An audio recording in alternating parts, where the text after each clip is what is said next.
ಪ್ರೀತಿಯುಳ್ಳ ದೇವಜನರೇ, ನಿಮ್ಮೆಲ್ಲರಿಗೂ ಯೇಸು ಕ್ರಿಸ್ತನ ಶ್ರೇಷ್ಠವಾದ ನಾಮದಲ್ಲಿ ವಂದನೆಗಳು. ಶಾಲೋಮ್, ನಿಮಗೆ ಸಮಾಧಾನವಾಗಲಿ. ಈ ದಿನ ದೇವರ ವಾಕ್ಯದ ಜ್ಞಾನಕ್ಕಾಗಿರುವಂಥ ವಿಷಯ, ಯಾವುದಕ್ಕೂ ಚಿಂತೆ ಮಾಡಬೇಡ್ರಿ. ಅದಕ್ಕೆ ಆಧಾರವಾಗಿ ಫಿಲಿಪ್ಪಿ ಬರೆದ ಪತ್ರಿಕೆ 4ನೇ ಅಧ್ಯಾಯ 6ನೇ ವಚನ, ಯಾವ ಸಂಬಂಧವಾಗಿಯೂ ಚಿಂತೆ ಮಾಡದೆ ಸರ್ವ ವಿಷಯದಲ್ಲಿ ದೇವರ ಮುಂದೆ ಕೃತಜ್ಞತಾ ಸ್ತುತಿಯನ್ನು, ಪ್ರಾರ್ಥನಾ ವಿಜ್ಞಾಪನೆಗಳನ್ನು ಮಾಡುತ್ತಾ ನಿಮಗೆ ಬೇಕಾದದ್ದನ್ನು ತಿಳಿಯಪಡಿಸಿರಿ. ಇಲ್ಲಿ ಅಪೊಸ್ತಲ ಪೌಲನು ಫಿಲಿಪ್ಪಿಯ ಪತ್ರಿಕೆಯನ್ನು ರೋಮಾಪುರದ ಸೆರೆಮನೆಯಲ್ಲಿರುವಾಗ ಕ್ರಿಸ್ತಶಕ 62-63ರಲ್ಲಿ ಬರೆದನು. ಪೌಲನು ಅವನ ಜೀವಿತದಲ್ಲಿ ಚಿಂತಿಸುವುದಕ್ಕೆ ಅನೇಕ ಕಾರಣಗಳಿದ್ದವು. ಒಂದು, ಸೆರೆಮನೆಯಲ್ಲಿ ಇದ್ದಾನೆ, ಮುಂದೆ ಅವನ ಜೀವಿತ ಏನು ಆಗುವುದೋ ಅವನಿಗೆ ಗೊತ್ತಿಲ್ಲ. ಅದರ ಮಧ್ಯದಲ್ಲಿ ಯಾವ ಚಿಂತೆಯನ್ನು ಮಾಡದೆ ಸಭೆಯವರನ್ನು ಸಹ ಬಲಪಡಿಸುತ್ತಾ ಇದ್ದಾನೆ. ಯಾವ ಸಂಬಂಧವಾಗಿಯೂ ಚಿಂತೆ ಮಾಡಬೇಡ್ರಿ. ನಾವು ಜೀವಿಸುತ್ತಾ ಇರುವಂಥದ್ದು ಚಿಂತೆಯ ಯುಗ. ಕುಳಿತಾಗ ಚಿಂತೆ, ಎದ್ದಾಗ ಚಿಂತೆ, ಮಲಗಿದಾಗ ಚಿಂತೆ.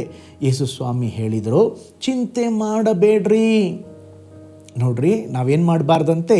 ಚಿಂತೆ ಮಾಡಬಾರದು. ಚಿಂತೆ ನಮಗೆ ನಾವೇ ಕುನಿಯನ್ನು ತೋಡಿಕೊಂಡ ಹಾಗೆ. ನೀವು ಚಿಂತೆ ಮಾಡಿದ ಹಾಗೆ ಪರಿಸ್ಥಿತಿಗಳು ಒಳ್ಳೆಯದಾಗುವುದಿಲ್ಲ, ಪರಿಸ್ಥಿತಿಗಳು ಇನ್ನೂ ಕೆಟ್ಟದಾಗಿ ಹೋಗುತ್ತದೆ. ಒಬ್ಬನಿಗೆ ಕೂದಲು ಉದುರುತ್ತದೆ ಎಂಬಂಥ ಒಂದು ಚಿಂತೆ ಮಾಡಿ ಮಾಡಿ ಮಾಡಿ ಇನ್ನೂ ಜಾಸ್ತಿ ಕೂದಲು ಉದುರಿ ಹೋಯ್ತ್ರಿ. ಆಗ ಇದ್ದದ್ದು ಕೂದಲು ಇನ್ನೂ ಉದುರಿ ಹೋಯಿತು. ಚಿಂತೆ ಮಾಡಿ ಏನಾದರೂ ಪ್ರಯೋಜನ ಇದೆಯಾ? ಇಲ್ಲವೇ ಇಲ್ಲ. ಚಿಂತೆ ಬರ್ತದೆ, ಅದನ್ನು ನಾವು ಚಿಂತೆ ಮಾಡದೆ, ಅವುಗಳಿಗೆ ಸ್ಥಳವನ್ನು ಕೊಡದೆ ಚಿಂತೆಯನ್ನು ನಿಲ್ಲಿಸಬೇಕು. ಅದಕ್ಕೆ ಇಲ್ಲಿ ಅಪೊಸ್ತಲ ಪೌಲನು ಹೇಳುತ್ತಾ ಇದ್ದಾನೆ, ಯಾವ ಕಾರ್ಯಗಳಿಗೂ ಕೂಡ ಚಿಂತೆ ಮಾಡದೆ, ಚಿಂತೆ ಮಾಡುವ ಬದಲು ನಾವು ಪ್ರಾರ್ಥಿಸಬೇಕಂತೆ. ನಿಮ್ಮ ಪ್ರಾರ್ಥನೆಯನ್ನು, ಸ್ತೋತ್ರ, ನಿಮ್ಮ ಚಿಂತೆಯನ್ನು ಪ್ರಾರ್ಥನೆಯ ಮೂಲಕ ದೇವರಿಗೆ ಕೊಡ್ರಿ. ಚಿಂತೆ ಪ್ರಾರ್ಥನೆ ಮಾಡುವುದನ್ನು ನಿಲ್ಲಿಸ್ತದೆ, ಪ್ರಾರ್ಥನೆ ಚಿಂತೆಯನ್ನು ನಿಲ್ಲಿಸುತ್ತದೆ. ಚಿಂತಿಸುವವರು ಪ್ರಾರ್ಥಿಸುವುದಿಲ್ಲ, ಪ್ರಾರ್ಥಿಸುವವರು ಚಿಂತಿಸುವುದಿಲ್ಲ. ಕೀರ್ತನೆ 55:22 ಹೇಳುತ್ತದೆ, ನಿನ್ನ ಚಿಂತಾಭಾರವನ್ನು ಯೆಹೋವನ ಮೇಲೆ ಹಾಕು, ಆತನು ನಿನ್ನನ್ನು ಉದ್ಧಾರ ಮಾಡುವನು. ಒಂದು ಚಿಕ್ಕ ಉದಾಹರಣೆ ನೆನಪಿಗೆ ಬರುತ್ತದೆ.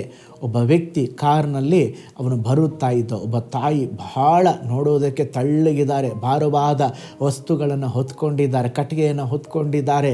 ಆಗ ಪಾಪ ಅವನಿಗೆ ಬಹಳ ಕನಿಕರಪಟ್ಟ ಕಾರಲ್ಲಿ ಹೋಗುವಂಥವನ ನಿಲ್ಲಿಸಿ, ಅಮ್ಮ, ನಿಮ್ಮ ಊರಿಗೆ ನಾನು ಡ್ರಾಪ್ ಮಾಡ್ತೇನೆ, ನನ್ನ ಕಾರ್ನಲ್ಲಿ ಕೂತ್ಕೊಳ್ರಿ. ಆ ತಾಯಿ ಕಾರ್ನಲ್ಲಿ ಕೂತ್ಕೊಂಡ್ಲು. ಇವನು ಹಾಗೆ ಆ ಊರು ಬಂದಾಗ ಇಳಿಸಲಿಕ್ಕೆ ನೋಡ್ತಾನೆ. ತಾಯಿ ಹಾಗೆ ಕಟ್ಟಿಗೆಯನ್ನು ಹೊತ್ಕೊಂಡು ಹಾಗೇ ಕುಳಿತುಕೊಂಡಿದ್ದಾಳೆ. ಆಗ ಆ ವ್ಯಕ್ತಿ ಕೇಳಿದಮ್ಮ, ಯಾಕೆ ಕೆಳಗಡೆ ಇಡಬಹುದಾಗಿತ್ತಲ್ಲ ಕಾರಲ್ಲೇ? ಇಲ್ಲ ಮಗ, ನಾನು ಭಾರವಾಗಿದ್ದೇನೆ, ನನ್ನ ಕಟ್ಟಿಗೆನೂ ಭಾರವಾಗಿದೆ, ನಿನಗೆ ಬಲು ಭಾರವಾಗಬಾರದೆಂಬುದಾಗಿ ನಾನೇ ಹೊತ್ತುಕೊಂಡಿದ್ದೇನೆ. ಇವತ್ತು ಕೂಡ ಅನೇಕ ಜನರು ತಮ್ಮ ಚಿಂತೆ ಭಾರವನ್ನು ಹೊತ್ತುಕೊಂಡು ಅದನ್ನು ಹಾಗೇ ಹೊತ್ಕೊಂಡಿದ್ದಾರೆ. ಅಯ್ಯೋ, ದೇವರಿಗೆ ಆಗೋದಿಲ್ಲ, ದೇವರು ನಮಗೆ ಸಹಾಯ ಮಾಡೋದಿಲ್ಲ, ನಮ್ಮ ಜೀವನ ಹಿಂಗೇ ಇರ್ತದೆ. ಆದರೆ ದೇವರು ಹೇಳ್ತಾ ಇದ್ದಾರೆ, ಹೇ, ಪ್ರಾರ್ಥನೆ ಮಾಡು, ಚಿಂತೆಯನ್ನು ಜಯಿಸು. ಪ್ರಾರ್ಥನೆಗೆ ಬರುವಾಗ ಭಾರವನ್ನು ನನ್ನ ಪಾದ ಸಮ್ಮುಖದಲ್ಲಿ ಇಟ್ಟುಬಿಡು. ಕೆಲವರು ಏನು ಮಾಡ್ತಾರೆ? ಭಾರ ಇಡ್ತಾರೆ, ತಿರುಗಿ ಹೋಗುವಾಗ ಭಾರ ಹೊತ್ಕೊಂಡು ಹೋಗ್ತಾರೆ. ಪ್ರಾರ್ಥನೆ ಮಾಡಿ ಆಮೇಲೆ ಹೇಳಿದ ಮೇಲೆ, ನಾನು ಏನೋ ಭಾರ ಎಲ್ಲೋ ಕಮ್ಮಿ ಇಟ್ಟಿದ್ದೀನಲ್ವ, ಏನೋ ಮರ್ತು ಬಿಟ್ಟಿದ್ದೀನಲ್ವ, ತಿರುಗಿ ಆ ಭಾರವನ್ನು ಹೊತ್ಕೊಂಡು ಹೋಗ್ತಾರೆ. ಇವತ್ತೊಂದು ತೀರ್ಮಾನ ಮಾಡೋಣ, ಸ್ವಾಮಿ, ನಾ ಚಿಂತೆ ಭಾರ ಹೊತ್ಕೊಳ್ಳೋದಿಲ್ಲ. ಇನ್ನು ಮುಂದೆ ಕರ್ತನೆ ಎಲ್ಲವನ್ನು ನಿನ್ನ ಪಾದದಲ್ಲಿ ಇಳಿಸಿ ಬಿಡ್ತೇನೆ, ಎಲ್ಲವನ್ನು ನಿನ್ನ ಪಾದದಲ್ಲಿ ಇಳಿಸಿ ಬಿಡುತ್ತೇನೆ. ನಾನು ನಿನ್ನನ್ನು ನಂಬ್ತೇನೆ, ನೀನು ನನ್ನನ್ನು ಆಳ್ವಿಕೆ ಮಾಡ್ರೆ, ನಾನು ಯಾವುದಕ್ಕೂ ಚಿಂತಿಸುವುದಿಲ್ಲ. ನನಗೆ ಕೃಪೆ ಕೊಡ್ರೆ, ನನಗೆ ಬಲ ಕೊಡ್ರೆ ಎಂಬುದಾಗಿ ಸ್ತೋತ್ರ ದೇವರನ್ನು ಆತುಕೊಳ್ಳ್ರಿ. ಕಣ್ಗಳನ್ನು ಮುಚ್ಚೋಣ, ನಾವು ಪ್ರಾರ್ಥಿಸೋಣ.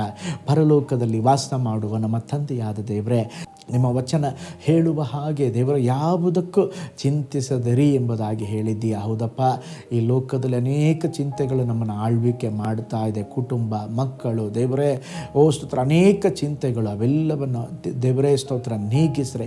ನಾವು ಚಿಂತೆ ಮಾಡದೆ ಸ್ವಾಮಿ ಯಾವಾಗಲೂ ಪ್ರಾರ್ಥನೆ ಮಾಡುತ್ತಾ ಪ್ರತಿಯೊಂದು ವಿಷಯಗಳಲ್ಲಿ ನಾವು ಜಯವನ್ನು ಬಲವನ್ನು ಹೊಂದಿಕೊಳ್ಳುವಂತೆ ಸಹಾಯ ಮಾಡಿರಿ ದೇವರೇ. ನಿಮ್ಮ ಕೃಪೆ ಬೇಕು, ನಿಮ್ಮ ಸಹಾಯ ಬೇಕು, ನೀವು ನಮಗೆ ಬಿಡುಗಡೆಯನ್ನು ಕೊಡ್ರಿ ಯೇಸುವಿನ ಹೆಸರಿನಲ್ಲಿ ತಂದೆಯೇ, ಆಮೇನ್ ಆಮೇನ್. Price lord. ಹಾಗಾದರೆ ಯಾವುದಕ್ಕೂ ಚಿಂತಿಸಬೇಡ್ರಿ, ನಿಮ್ಮ ಚಿಂತೆಯನ್ನು ಯೇಸುವಿನ ಪಾದದಲ್ಲಿ ಇಡ್ರಿ, ದೇವರನ್ನ ನಂಬ್ರಿ. ದೇವರು ನಿಮ್ಮನ್ನು ಅದ್ಭುತವಾಗಿ ನಡೆಸ್ತಾರೆ. ಕರ್ತನು ನಿಮ್ಮನ್ನು, ನಿಮ್ಮ ಕುಟುಂಬವನ್ನು ಬ್ಲೆಸ್ ಮಾಡಲಿ. ನಾಳೆ ಮತ್ತೊಂದು ಜ್ಞಾನದಲ್ಲಿ ನಾನು ನಿಮ್ಮನ್ನು ಸಂಧಿಸ್ತೇನೆ. ನಾನು ನಿಮ್ಮ ಪ್ರೀತಿಯ ಸೇವಕ pastor Paul Joy. God bless you all. ಕರ್ತನಲ್ಲಿ ಪ್ರಿಯರೇ, ಈ ಸಂದೇಶ ಮತ್ತು ಪ್ರಾರ್ಥನೆ ನಿಮಗೆ ಆಶೀರ್ವಾದಕರವಾಗಿದ್ದರೆ, ದೇವರು ನಿಮ್ಮನ್ನು ಪ್ರೇರೇಪಿಸಿದರೆ, ನಂಬಿಕೆಯಿಂದ ಸಾಗುವ ಈ ಸೇವೆಗೆ ನಿಮ್ಮ ಅಮೂಲ್ಯವಾದ ಕಾಣಿಕೆಯನ್ನು ಬಿತ್ತಿರಿ. ಪ್ರೀತಿಯ ದೇವಜನರೇ, ವಾಯ್ಸ್ ಆಫ್ ಹೋಪ್ ಮಿನಿಸ್ಟ್ರಿಯ ವತಿಯಿಂದ ಕೋರಮಂಗಲದಲ್ಲಿ ಪ್ರತಿ ಭಾನುವಾರ ಬೆಳಿಗ್ಗೆ 9:30ಕ್ಕೆ ಕನ್ನಡ ಆರಾಧನೆ ನಡೆಯುತ್ತಿದೆ. ಆತ್ಮಭರಿತವಾದ ಆರಾಧನೆ, ಮನಮುಟ್ಟುವ ಸಾಕ್ಷಿ, ಬಲಪಡಿಸುವ ದೇವ ಸಂದೇಶ. ಬನ್ನಿ, ನಮ್ಮೊಂದಿಗೆ ಭಾಗಿಯಾಗಿ ಕರ್ತನನ್ನು ಆರಾಧಿಸಿರಿ. ನೂತನ ತಿಂಗಳ ಆಶೀರ್ವಾದ ಕೂಟ ಪ್ರತಿ ತಿಂಗಳು ಮೊದಲ ದಿನ ಸಂಜೆ 7 ಗಂಟೆಗೆ. ಪ್ರತಿ ತಿಂಗಳು 2ನೇ ಶನಿವಾರ ಬಿಡುಗಡೆ ಉಪವಾಸ ಪ್ರಾರ್ಥನೆ ಕೂಟ ಬೆಳಿಗ್ಗೆ 10:30ಕ್ಕೆ. ನಿಮಗಾಗಿ ಪ್ರಾರ್ಥಿಸಬೇಕೆ? ನಿಮಗೆ ಯಾವುದಾದರೂ ಪ್ರಾರ್ಥನೆ ಮನವಿಗಳು ಇರುವುದಾದರೆ ಕೆಳಗಿನ ನಂಬರಿಗೆ ಕರೆ ಮಾಡಿ ಅಥವಾ ವಾಟ್ಸಪ್ ಮಾಡಿ.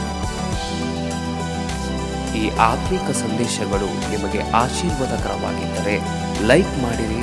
ಇಂಥ ಅದ್ಭುತ ಸಂದೇಶ ಪ್ರತಿದಿನ ನೋಡಲು ಬಯಸುವುದಾದರೆ ಸಬ್ಸ್ಕ್ರೈಬ್ ಮಾಡಿ ಹಾಗೂ ಇತರರೊಂದಿಗೆ ಶೇರ್ ಮಾಡಿರಿ. ಕರ್ತನು ನಿಮ್ಮನ್ನು, ನಿಮ್ಮ ಕುಟುಂಬವನ್ನು ಆಶೀರ್ವದಿಸಲಿ.